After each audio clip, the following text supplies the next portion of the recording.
नमस्कार दोस्तों, प्रज्ञानम क्लासेस में आपका स्वागत है। आज हम पढ़ने वाले हैं राष्ट्रपति का पार्ट 2, जिसमें हम बात करेंगे राष्ट्रपति की शक्तियां और राष्ट्रपति का कर्तव्य की कौन सी शक्तियां उनको मिली हुई है। इससे पहले दोस्तों, हम राष्ट्रपति का जो पार्ट 1 है उसमें हम काफ़ी बातें कर चुके हैं, जिसमें चाहे वो राष्ट्रपति के निर्वाचन मंडल की बात हो, निर्वाचन प्रणाली हो, कैसे मतदान होता है उसका, कैसे शपथ का प्रावधान है, पुनर्चुनाव के लिए क्या अहर्ता है, क्या कार्यकाल है, महाभियोग की प्रक्रिया है।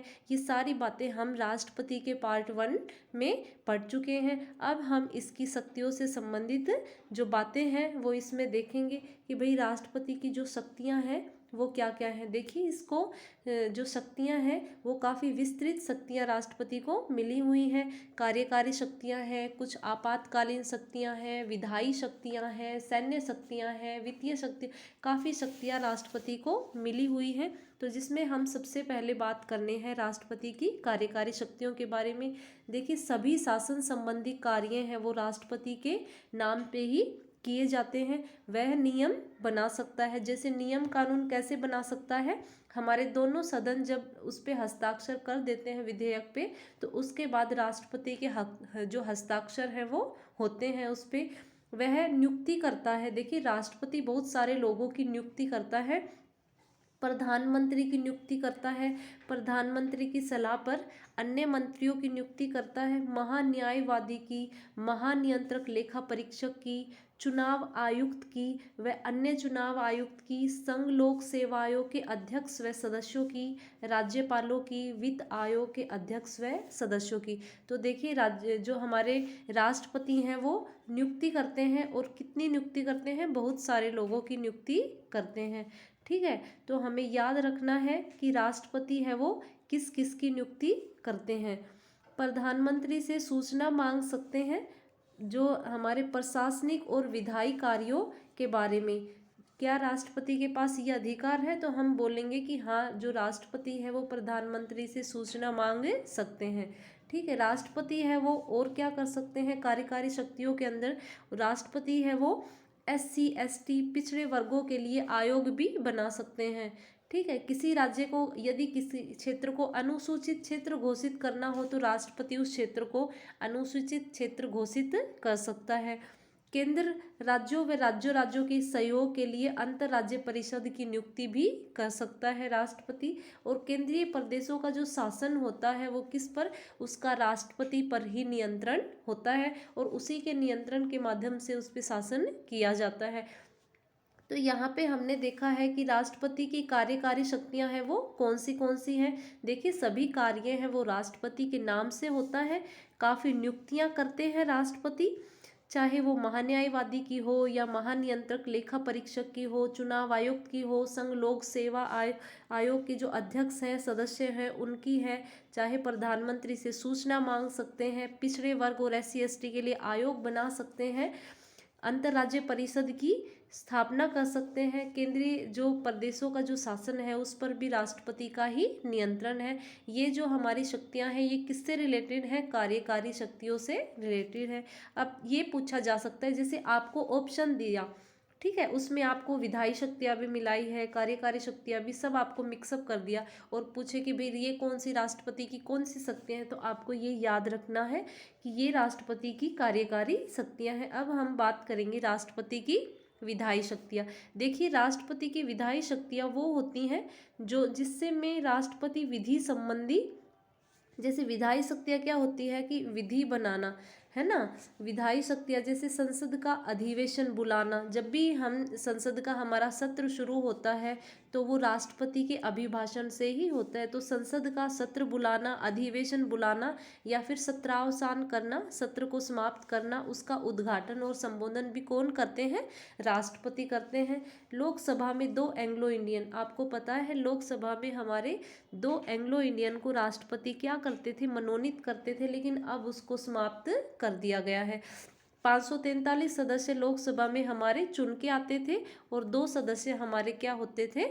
जो नॉमिनेट होते थे। किसके द्वारा? राष्ट्रपति के द्वारा। लेकिन अब इसका प्रावधान है वो समाप्त कर दिया गया है। राज्यसभा में 12 सदस्यों को मनोनीत करता है। राज्यसभा में 12 सदस्य, जैसे कोई साहित्य से संबंधित है, कला से संबंधित है, यानी कि अपने क्षेत्र के जो विशेष ख्याति प्राप्त व्यक्ति हैं उनको भी जो राष्ट्रपति है वो क्या करता है, मनोनीत करता है। जैसे फॉर एग्जाम्पल सचिन तेंदुलकर को भी राज्यसभा का सदस्य, रेखा है जो अभिनेत्री है प्रसिद्ध, उनको भी राज्यसभा, तो किस लिए, ताकि वो अपने क्षेत्र में प्रख्यात जो व्यक्ति हैं उनको मनोनीत कर सकते हैं। राज्यसभा में और लोकसभा में थे दो एंग्लो इंडियन, अब उनका प्रावधान नहीं है। संयुक्त अधिवेशन बुलाना, ज्वाइंट सेशन, देखिए ज्वाइंट सेशन और ज्वाइंट मीटिंग में भी डिफरेंस होता है, तो आपको यहाँ पे याद रखना है ये ज्वाइंट सेशन है, ज्वाइंट मीटिंग नहीं है। संयुक्त अधिवेशन बुलाना, देखिए जब दोनों सदनों में, लोकसभा और राज्यसभा में किसी भी विधेयक को लेकर आपस में किसी भी बात को लेकर कोई गतिरोध होता है तो फिर क्या होता है, संयुक्त अधिवेशन होता है। और संयुक्त अधिवेशन है वो कौन बुलाता है, देखिए ये बहुत ही ज़्यादा इम्पोर्टेंट है ये पॉइंट। संयुक्त अधिवेशन बुलाता कौन है, राष्ट्रपति, और इसकी अध्यक्षता कौन करता है, लोकसभा का जो अध्यक्ष है वो इसकी अध्यक्षता करता है। तो ये पॉइंट आपको याद रखना है। संसद के नाम संदेश भेजना, राष्ट्रपति क्या करता है, संसद के नाम संदेश भेजता है। अध्यादेश जारी करना, देखिए अध्यादेश का मीन्स क्या होता है, अनुच्छेद 123 के तहत अध्यादेश का प्रावधान है। देखिए अध्यादेश होता है कि हमारी संसद का सत्र नहीं चल रहा है और तब हमें ज़रूरत है कि कोई ऐसा नियम कानून जो आवश्यक है, तो फिर राष्ट्रपति क्या कर सकते हैं, अध्यादेश जारी कर सकते हैं। लेकिन वो अध्यादेश अधिकतम 6 महीने के लिए ही हो सकता है। यदि फिर बाद में जैसे ही संसद का सत्र शुरू होता है उसके 6 हफ्ते के अंदर अंदर क्या करना होता है उनको, यदि वो कानून नहीं बना, लोकसभा राज्यसभा ने उसे पास नहीं किया, तो फिर क्या हो जाएगा, वो रद्द हो जाएगा, वो अध्यादेश उसके बाद नहीं चल सकता। तो इसलिए ये ज़्यादा समय तक नहीं चल सकता। राष्ट्रपति लेके आते हैं भाई, जब ज़रूरत होती है तब लेके आते हैं, लेकिन जैसे ही संसद का सत्र शुरू होता है तो फिर उसको क्या करना होता है, जो अध्यादेश है उसको क्या किया जाता है, इसको फिर ये समाप्त हो जाता है यदि संसद के सदन है हमारे लोकसभा राज्यसभा द्वारा यदि पारित नहीं होता है। तो ये भी आपको यहाँ पे याद रखना है। अनुच्छेद, वैसे अध्यादेश के बारे में हम आगे बात करेंगे, अनुच्छेद 123 इससे संबंधित है, ठीक है। उसके बाद है अन्य विधायी शक्तियाँ। जो अन्य विधायी शक्तियाँ हैं हमारी, चुनाव आयोग के परामर्श से संसद के सदस्यों की निहिरता के प्रश्न पर भी निर्णय करता है राष्ट्रपति। वो परामर्श किससे करेगा, चुनाव आयोग से, कि ये सदस्य है ये योग्य है या नहीं, तो इसके प्रश्न पर भी निर्णय करता है राष्ट्रपति। देखिए कुछ बिल ऐसे होते हैं, वैसे तो राष्ट्रपति का काम क्या होता है, जैसे लोकसभा ने हस्ताक्षर कर दिए, राज्यसभा ने कर दिए, उसके बाद जैसे ये बिल इनमें पास हो जाते हैं तो फिर राष्ट्रपति क्या करते हैं, हस्ताक्षर करते हैं, उसके बाद वो कानून बन जाता है। लेकिन कुछ ऐसे भी विधेयक होते हैं, कुछ ऐसे भी बिल होते हैं जो राष्ट्रपति की पूर्व अनुमति से ही संसद में पेश किए जाते हैं और उस पे वो मना भी नहीं कर सकते। तो जो राष्ट्रपति की पूर्व अनुमति से, एक तो धन विधेयक है जो बहुत ही ज़्यादा इम्पोर्टेंट है, बार बार पूछा जाता है धन विधेयक से क्वेश्चन। और किसी राज्य की सीमा में परिवर्तन या नए राज्य का निर्माण किया जाता है तो वो भी राष्ट्रपति की पूर्व अनुमति से ही संसद में पेश किया जाता है। तो ये क्वेश्चन पूछा जा सकता है कि कौन सा जो बिल है या फिर विधेयक है जो राष्ट्रपति की पूर्व अनुमति से संसद में पेश किए जाते हैं, तो राज्य का नाम राज्य की सीमा परिवर्तन और नए राज्य का निर्माण या फिर धन विधेयक, ये राष्ट्रपति की पूर्व अनुमति से ही पेश किए जाते हैं। अब लोकसभा को भंग करने की शक्ति भी है राष्ट्रपति के पास, लेकिन ऐसा वो कब करते हैं, पीएम की सलाह के ऊपर या प्रधानमंत्री की सलाह पर ही वो ऐसा डिसीजन लेते हैं और संसद के द्वारा पास किए गए बिलों पर स्वीकृति देते हैं। देखिए कोई भी जो हमारा बिल है, कोई भी विधेयक है, वो कानून तभी बनता है जब लोकसभा, राज्यसभा और राष्ट्रपति वो तीनों ही जो लेवल पे अपना वो है स्वीकृति उसको मिल जाती है, ठीक है। तो ये थी हमारी विधायी शक्तियाँ। एक बार आप विधायी शक्तियों को फिर से देख सकते हैं। देखिए संसद का अधिवेशन बुलाना, सत्रावसान करना, राज्यसभा में 12 सदस्यों को मनोनीत करना, संयुक्त अधिवेशन बुलाना, संसद के नाम संदेश भेजना, अध्यादेश जारी करना, चुनाव आयोग से परामर्श करना, संसद सदस्यों के बारे में, निहिरता के बारे में, कुछ बिल उसकी अनुमति से ही पेश होते हैं, पूर्व अनुमति से, धन विधेयक और राज्य की सीमा में परिवर्तन, लोकसभा भंग करने की शक्ति और संसद द्वारा पास किए गए बिलों पर स्वीकृति। ये है हमारे राष्ट्रपति की विधायी शक्तियाँ। अब वित्तीय शक्तियाँ हैं राष्ट्रपति की, वो कौन सी हैं? वित्तीय शक्तियाँ हैं धन विधेयक राष्ट्रपति की पूर्व अनुमति से ही पेश किया जाता है, जिसकी बात हम अभी कर चुके हैं। बजट को संसद के समक्ष पेश करवाता है राष्ट्रपति। आकस्मिक निधि पर पूरा नियंत्रण होता है राष्ट्रपति का। देखिए आकस्मिक विधि क्या होती है? निधि इसमें होता है जैसे कोई भी अचानक कोई खर्चा, कोई महामारी आ गई या फिर कोई जैसे बाढ़, भूकंप, इस टाइप की कोई भी ऐसी मतलब अचानक ज़रूरत आ पड़ी, तो ये जो आकस्मिक निधि है इसमें जो पैसे होते हैं इस पर पूरा नियंत्रण किसका होता है? राष्ट्रपति का होता है। अनुदान की कोई भी मांग राष्ट्रपति के सिफारिश के बिना नहीं की जा सकती है। और प्रत्येक 5 वर्ष में आप देखते हैं कि वित्त आयोग होता है, प्रत्येक 5 वर्ष में एक वित्त आयोग का भी गठन राष्ट्रपति के द्वारा करवाया जाता है। तो ये हैं इनकी वित्तीय शक्तियाँ। धन विधेयक इनकी पूर्व अनुमति से, बजट रखवाते हैं ये संसद के समक्ष, आकस्मिक निधि पर भी इनका पूरा नियंत्रण होता है, अनुदान की मांग भी इनके बिना नहीं की जा सकती, इनकी सिफारिश के बिना, और वित्त आयोग का गठन किया जाता है। ठीक है, तो ये हमें इनकी वित्तीय शक्तियां हैं वो याद रखना है। अब आती हैं इनकी कूटनीतिक शक्तियां।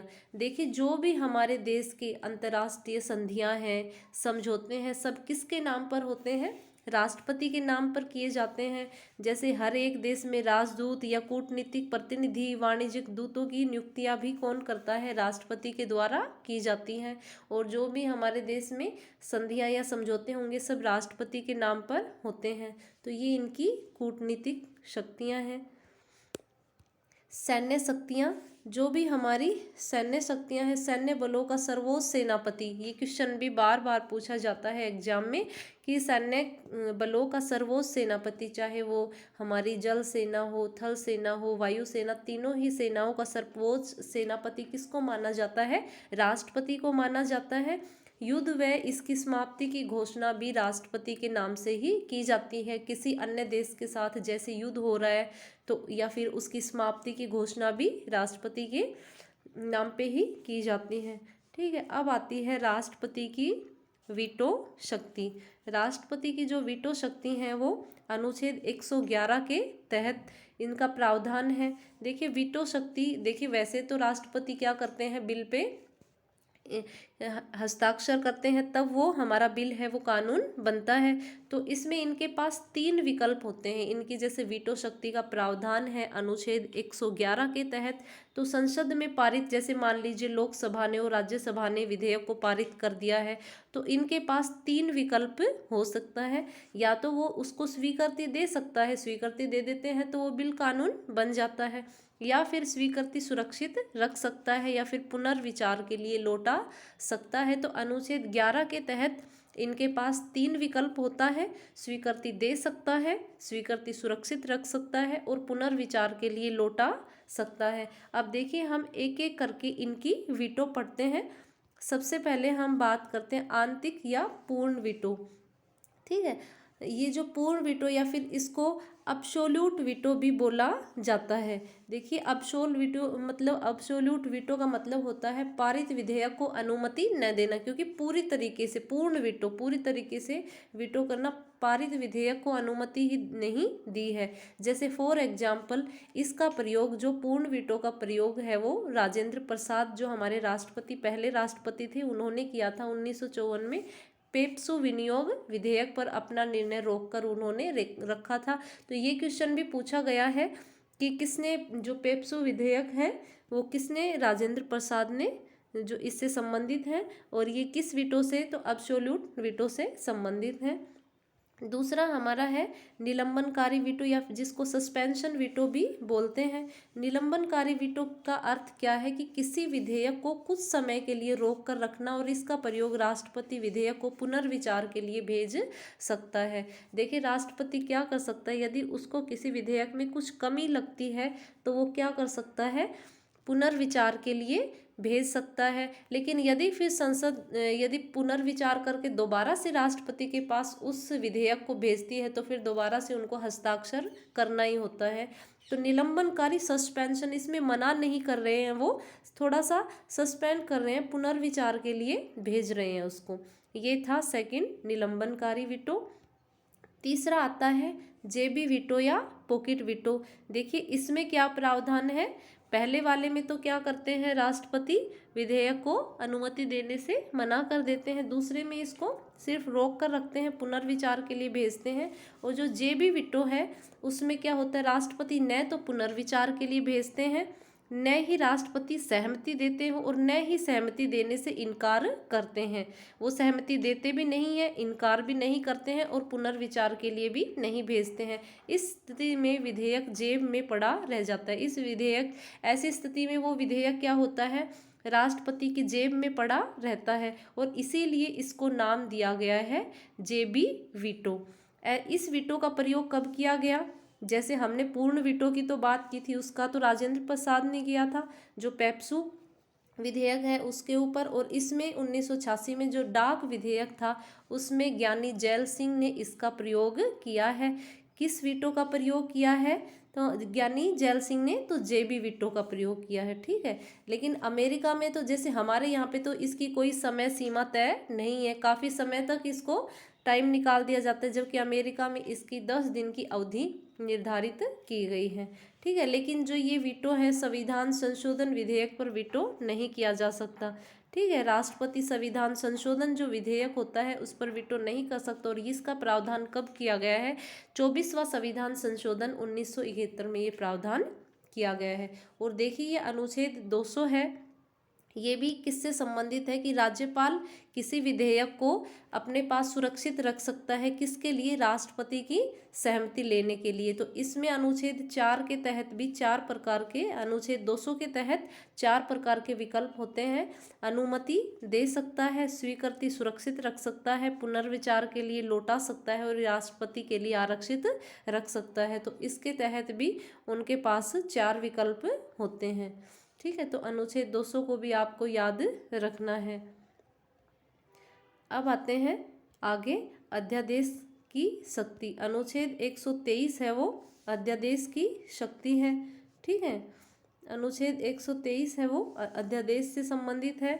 तो अध्यादेश कब जारी कर सकता है राष्ट्रपति, संसद के सत्रावसान की अवधि में। देखिए जब संसद का सत्र नहीं चल रहा है और हमें किसी कानून की अचानक ज़रूरत है तो फिर राष्ट्रपति क्या लेके आ सकते हैं, अध्यादेश ला सकते हैं। लेकिन अध्यादेश कब तक, अधिकतम समय कितना रह सकता है, 6 महीने तक, ठीक है, क्योंकि 6 महीने के अंदर अंदर तो संसद का सत्र चल ही जाता है, ठीक है ना।